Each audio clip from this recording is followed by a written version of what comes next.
They said YouTube was on easy mode.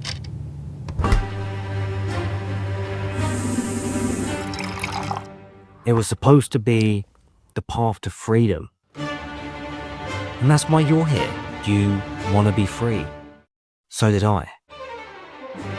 At first, I thought posting was enough. Record, publish, repeat. Record, publish, repeat. Record, publish, repeat.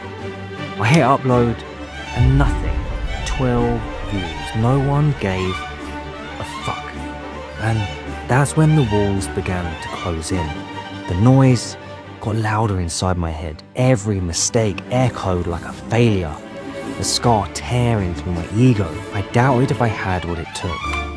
I wanted to quit, to reject and repress the pain. I wanted to burn it all to the ground.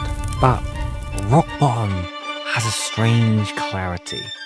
Because in the darkness, I found a light. And it wasn't human. It was something else entirely. So I locked the door and I told myself, I'm not leaving this room until I figure it out. I realized the game was changing, evolving right before my eyes. The tools weren't mocking me, they were waiting. So I kept going, I kept prompting, and I realized AI wasn't the enemy. It was the key that could unlock everything I'd ever dreamed of. To create worlds with nothing but my fingers and the keyboard, I could make the universe dance. This was when I realized freedom doesn't come from running from the weapons of change. It comes from embracing change and bending the world to your will. Now, if you've made it this far, let me ask you this. Do you wish you could make cinematic AI videos from anywhere in the world? Well, today I am in Bangkok, Thailand, the place I've called home for the last 3 years. And in the next few minutes, I'm going to share exactly how I made that video you just watched, so you can start making cinematic AI videos starting today. Now, I just want to say, if you are serious about content creation and actually want to turn content into an online income that actually creates true freedom in your life, then you have to join the Creators Edge Lite. This is our brand new community full of content creators, online entrepreneurs, and world travelers. We have an incredible community, live calls, as well as tons of video lessons you can get started on right away. So if you're looking to become a top 1% AI content creator, to grow a vlog or YouTube channel to over 100,000 subscribers, or just turn content into a predictable, consistent online income, make sure to scan the QR code that's on the screen right now, or click the link in the description below and claim your free membership. Look, it's not going to be free forever, but it is free right now. I've watched so many AI tutorials and they always seem to be missing something. So I want to give you a full breakdown end to end of how I made this. So step one is inspiration. Very rarely do we just think of something amazing out of thin air and go and make it. Now, I got inspiration from this video here. So this guy, Livrone Clever, don't know if I'm pronouncing that right, never heard of the dude before. He's got 2,000 subscribers on this, but I saw this and I was like, holy shit, I feel pumped watching this. I am inspired by this. So step one for me was to get inspired.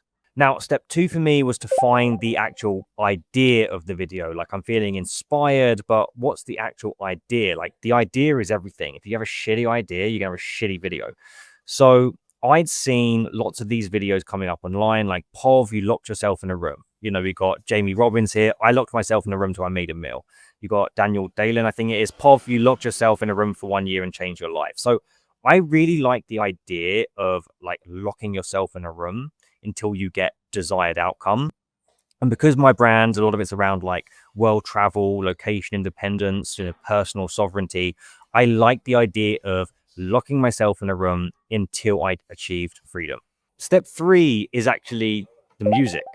This is a wildly overlooked part of the video, right? You really want to pick the music before you actually go into creating the shots, because you want to sit with it, you want to vibe with it, you want to sort of feel the style and vibe of the video. So for me, I picked Vivaldi's The Four Seasons. I wanted something that was a little bit dramatic, but a bit classical and classy and cinematic as well. So this felt right for me. Step four is the storyboard. And this is really what separates pretty bad videos to pretty good videos. And this is really an ongoing process. As you can see, I sort of mapped out all of my individual shots with the dialogue beneath them. This was really an ongoing process. So I would like make an image, put it in here, you know, move it around. But I really recommend just storyboarding this out. So I could see here, for example, the opening lines. I'd have these shots and I can sort of see, you know, how the journey is playing out for this particular character. And this is really good because you can sort of break your workflow down, say, cool, I'm going to storyboard this out, and then you can add your images onto here. Step 5, before we actually go on to making any images, is to get the style locked down. So what I did was I actually screenshot the inspiration video. So I really liked the vibe that this guy had in his video, and I screenshot it. And I just put into ChatGPT, hi, can you describe this framing, style, composition, color grading, etc. for a realistic text-to-image prompt? But please change it to be more like a Bangkok-inspired condo room and change the trading and crypto elements to be more like that of an aspiring blogger. Please leave out the character from this scene for now. So what this allowed me to do was basically get a prompt. So if I go down here, I've got a prompt here that's going to give me the color style, the color grading, etc. So I can see here ring light and RGB LED strip accents. That's sort of like the things that's happening in the room. Warm orange tungsten lighting mixed with purple LED glow, cinematic shadows from blinds, moody and realistic atmosphere, detailed textures of plaster walls, industrial pipes, symmetrical wide framing, shot on a 35mm lens, filmic graining. So this allowed me to sort of take that and add that into the prompt so it would give me a consistent cinematic feel like I've got in the video. Now, you can just say to ChatGPT, hi, I want you to include this color grading, camera lens, and cinematic style in all prompts moving forward, so you don't have to continually copy and paste your prompts over to another doc or just continually remind ChatGPT. Now, before we can actually move on to the images, step 6 is the shots. So I just want to give you a bit of context into the shot styles here. So what I tried to do where possible, where needed, was follow like a wide establishing medium close-up shot to really give it that little bit of cinematic feel here. Now, I didn't do this everywhere, but I'll show you a few examples where I did. So I had sort of a wide shot, or more like a God's eye view shot of being in the bathroom. Then he's got shaving his head, close up, and then drop into the sink. Again, giving it a little bit of a distance, a little bit of a different framing here. Again, front on shot of them pouring gasoline, then a close up of the match, and then it on fire. Then I again did a few more, just changed the scenes here. So like an overhead shot to like a wide shot to a close-up shot. And again, where this was really important was in changing locations, right? So if I look here, walking down the close-up shot of putting the postcard in the pocket, walking away, we've got the airport here, then we've got a medium shot here, then we've got a very wide establishing shot of coming into Bangkok. But then, you know, we need to get to the island. The island. So there's a wide shot here of the bus, and then the close-up or medium shot of actually being on the bus. Then we've got the aerial drone shot of the boat. Then we've got like the medium shot of actually being on the boat. Then we've got the wide establishing shot of actually being on the island.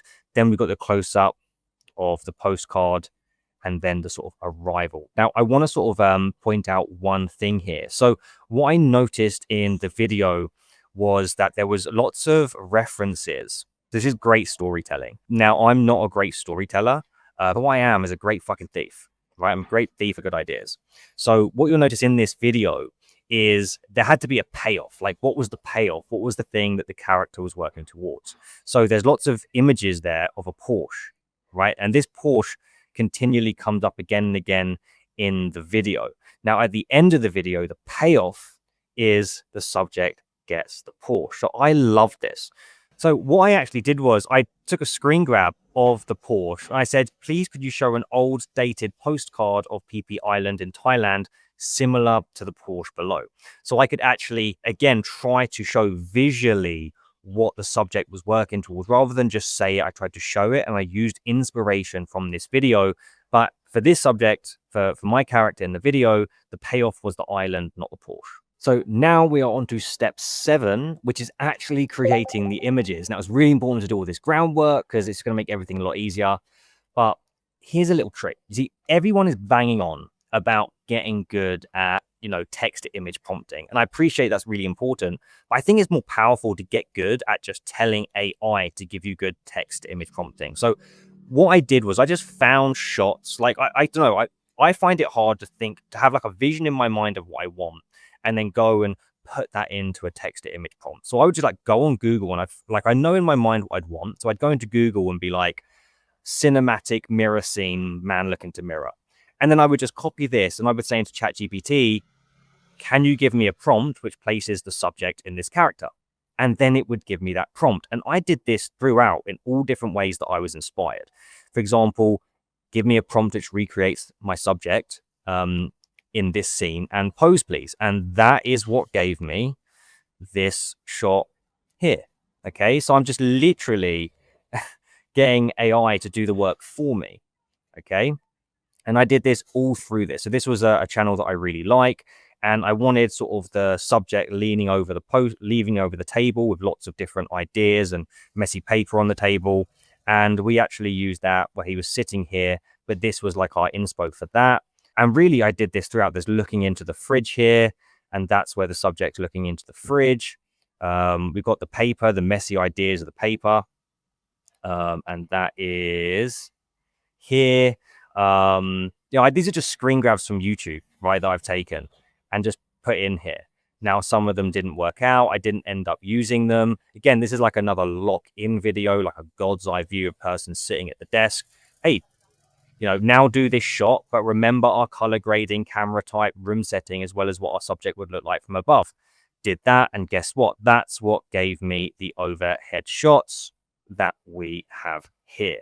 So again, a really good little hack here is just to find inspiration online or something that might represent what you're after, paste it into ChatGPT and ask ChatGPT to give you the prompt that would recreate that image, but with your subject, your color style, your overall feel of the video. Now, to create the images, I used Midjourney.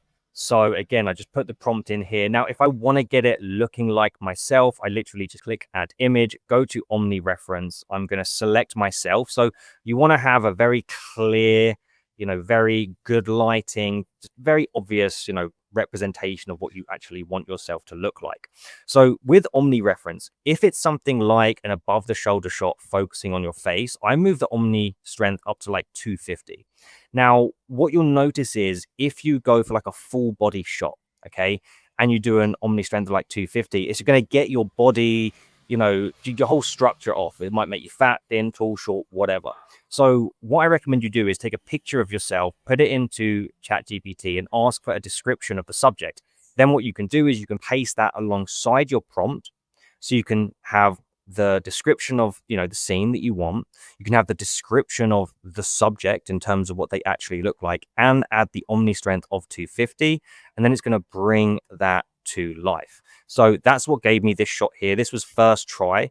This looks a lot like me. And I mean, the beard, they nailed it. Yeah, I mean, that looks a hell of a lot like me. And it came out beautiful. And that was first prompt. Now, as we can see, there's so many that I've used here. And once you get this prompting down, I didn't really have to do that many versions of what I wanted. I mean, we've got one shot needed of the suitcase shot. Okay, I had to do 2 prompts of the airport shot. I had to do 2 lots of in the plane. Well, 3 or 4 lots of in the plane. 1 lot of the wide establishing shot coming into Bangkok, 1 lot of the boat here, 1 lot of me on the boat, 1 lot of the Thai guy, I think 1 lot of the postcards. So once you sort of lock this process down, you don't need to make loads and loads and loads and loads of different images. You can just do it once and it's going to save you credits and just save you a bit of money. Now we can move on to step 8 and we can really bring these images to life and we can do our image to video. Now, what I used for image to video was I used Seance 1.0, and I actually used it via this website, imagetovideo.org. The reason I used this website is because I just had leftover credits I had to burn. I do also use enhancer.ai, which I find a really, really good platform. But anyway, now I did experiment with a few different models. I did try VO2, for example, but I just found that it was just a pain in the arse. It didn't really give me the consistent look and feel that I wanted. But I did find Seance really the best for this. Now, look, if I wanted to have the subject speaking, yeah, I would have used VO3. But as you can see, this is like an audio overlay video with music and stuff like that. So we didn't need to use VO3, you know, a more expensive tool. Just to show you how I'm going to actually bring this to life, sometimes less is more when it comes to image to video tools. So I'm just going to do this at 480 right now. Now, this is a little bit of an issue if you are looking at Seance. If you want to do it in 1080, you're looking at 400 credits versus 100. So occasionally I did go over to WAN 2.2, and that allowed me to do 720 for 200 credits rather than waste the 400 for 1080. But I'm just going to show you now here. All I would do with this, sometimes less is more. So I'd say subtle camera movements, like the camera is on a speed boat going through the water. The subject remains perfectly still, looking off into the distance, stoically, and click generate. Now, while we're waiting for that to generate, I just want to make a really quick point, and that's the only way to get better at this is just to get hands on the tools. Now, I really do recommend sharpening the axe a little bit in terms of all the things I said, getting inspired, getting a good idea, you know, creating this storyboard, selecting the music, to sort of, you know, defining your style and just getting that right, because then you're going to burn less credits.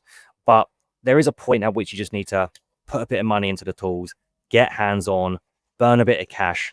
But even though you might be spending a little bit of money learning the tools, you're just becoming a more valuable person because you're learning so quickly. I recently, when I was back in the UK, I went to a friend's for the weekend and we were like, right, we are going to smash out this 100% automated, like NAN, just fucking AI show. I'm just going to fly through it. And I spent like 12 to 14 hours just sort of getting comfortable with the tools. So my biggest advice is to just get hands on. Anyway, okay, so we have got our video here. Perfect. Okay, as we can see, subtle camera movements as if we're on a speedboat here. The water's moving naturally in the background. The subject is looking off, blinking, you know, naturally. So really happy with that. Now, the last thing, the sort of cherry on the cake here, was the audio. So there were certain shots that I wanted to add a little bit of audio to bring it to life. For example, there was the kettle boiling, the razor, there's the match and the fire. There was the walking away here. And there was the sipping. Now, all I did for that was I actually went to 11 Labs and I just went to their sound effects here and I just searched for what they existing had. So I've just put kettle boiling and then it's going to come up with different kettle boiling sounds. I mean, you might need to spell it correctly, but that is the general premise. Anyway, there you have it. That is exactly how I made that cinematic vlog style video. Now, I just want to say, if you like this video, please do think about subbing to the channel and let me know what you thought in the comments below. I'm just really curious. Did you find this useful? Did you find this a sack of shit? Do you have any feedback from me? I'd love to know. And I look forward to connecting with you in the Creators Edge too.